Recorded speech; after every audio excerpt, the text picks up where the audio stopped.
We started cutting down the pine trees around the lakes, and the lumberjacks that did that hand dug the canals to float the trees to a sawmill the next lake. Canals for 150 years, and this one is the fern canal, but lots of bamboo too. Largest type, there's different sizes here, but that's some of the largest stuff. And we're going to see a lot of the stuff hanging from the trees. It's called Spanish moss, which is neither Spanish nor moss exactly. It's an air plant, technically an epiphyte, which they used for a lot of things in the early 1900s.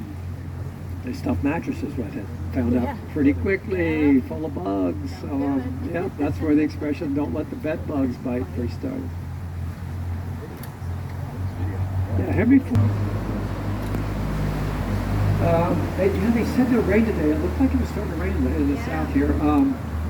It hasn't rained in a few days, even though it's been a rainy summer. But when it doesn't rain for about 3 days, the fern on these live oak branches turns brown like this. As soon as it rains, it turns green, and that's why it's there. But Jessup is about 12 miles north, and it's on the St. Johns River. Matter of fact, right now we are in St. Johns Water Management. All this water goes to the Atlantic and Jacksonville by way of that river. And 4 of our streams on the St. Johns. I think I did mention some of Orlando's lakes flowing here.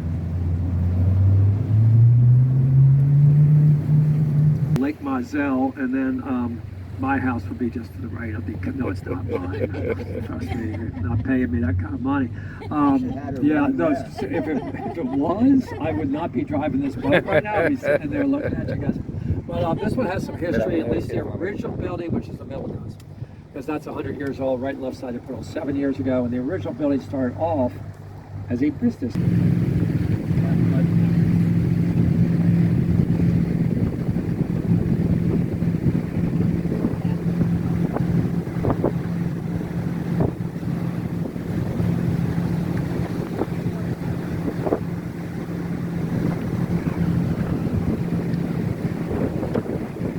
Everybody lives in the house on it, and the folks that used to are the ones that gave the land and home for it.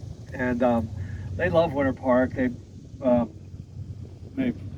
let the public. And all these buoys is a slalom course for the water ski team at Rollins, which Rollins sits to the right. I have had New Englanders ask if they were lobster traps. I know it. My favorite building at Rollins is the chapel. You can see the steeple. It's on the National Historic Register. We only have 2 buildings in town that are, and named after the gentleman that gave the money for the first building at Rollins. It was built, his daughters actually gave the money to build it in 32. It's the Knowles Chapel. Private college in Florida.